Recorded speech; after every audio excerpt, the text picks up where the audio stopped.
6 ತಿಂಗಳು ಸುಮ್ಮನೆ ಇರುತ್ತೆ ಕನ್ನಡ ಇಂಡಸ್ಟ್ರಿ. 6 ತಿಂಗಳ ಮೇಲೆ ಒಂದೊಳ್ಳೆ ಚಿತ್ರಗಳನ್ನು ಕೊಡ್ತಾ ಬರುತ್ತೆ. ಅದೇ ಸಾಲಿನಲ್ಲಿ ಗ್ರಾಮಾಯಣ ಕೂಡ ಆಗತ್ತೆ ಅಂತ ನಾನು ಅನ್ಕೊಂತೀನಿ. ಸೊ ಅದು ಅಲ್ಲದೆ ದೊಡ್ಡ ಹಬ್ಬ ಅಂತ ಹೇಳಿ ಟಾಕ್ಸಿಕ್ ಕೂಡ ಇಟ್ಕೊಂಡಿದ್ದಾರೆ. ಹಾಯ್ ಎಲ್ಲರಿಗೂ ನಮಸ್ಕಾರ, ನೀವು ನೋಡ್ತಾ ಇದ್ದೀರಾ ಅಫಿಷಿಯಲ್ ಪವನ್ ಪವರ್ ಕೈ ಯೂಟ್ಯೂಬ್ ಚಾನಲ್. ನಾನು ಪವನ್, ಎಲ್ಲರಿಗೂ ನಮಸ್ಕಾರ. ಗ್ರಾಮಾಯಣ, ವಿನಯ್ ರಾಜ್ಕುಮಾರ್ ಅವರ most expected cinema Gramayana. Ramayana ಕೇಳಿದ್ದೀವಿ, ಇದ್ಯಾವುದು ಗ್ರಾಮಾಯಣ. ಸೊ ಹೌದು, ಸಿನಿಮಾ ಟ್ರೈಲರ್ ಮೊನ್ನೆನೇ ಬಿಟ್ಟಾಯಿತು, ಸ್ವಲ್ಪ ರಿವ್ಯೂ ಮಾಡೋಕ್ಕೆ ಲೇಟ್ ಆಯಿತು. ಈ ವ್ಯಕ್ತಿಗೆ ಒಳ್ಳೆ ಕತೆ ಕೊಟ್ಟು ನಾವು ಕೊಡೋ ಟಿಕೆಟ್ ಪಕ್ಕ ಪೈಸಾ ವಸೂಲ್ ಅಂತಲೇ ಹೇಳ್ತೀನಿ. ಸೊ ರೀಸೆಂಟಾಗಿ ಬಂದಂತಹ ಪೇಪೆ ಆಗಿರ್ಬೋದು, ಒಂದು ಸರಳ ಪ್ರೇಮ ಕಥೆ ಆಗಿರ್ಬೋದು, ಸೊ ಸಾಕಷ್ಟು ಮೂವಿಗಳಲ್ಲಿ ಒಳ್ಳೊಳ್ಳೆ ಎಂಟರ್ಟೈನ್ಮೆಂಟ್ನೇ ಕೊಟ್ಟಿದ್ದಾರೆ.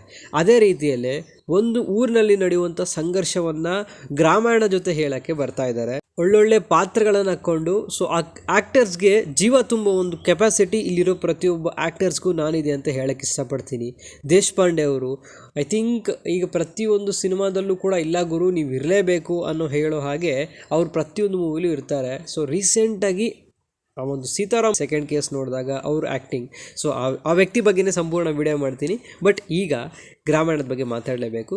ಜುಲೈ 3ನೇ ತಾರೀಕು ಸಿನಿಮಾ ತೆರೆ ಕಾಣ್ತಾ ಇದೆ. ಸೊ ಪ್ರತಿಯೊಬ್ಬ ಕನ್ನಡಿಗನೂ ಕನ್ನಡ ಸಿನಿಮಾವನ್ನು ಬೆಳೆಸಬೇಕು, ಬೆಳೆದಾಗಿದೆ, ಉಳಿಸೋಣ ಅಂತ ಹೇಳ್ತಾ ಈ ವಿಡಿಯೋನ ಮುಗಿಸ್ತಾ ಇದ್ದೀನಿ. ನಮಸ್ಕಾರ.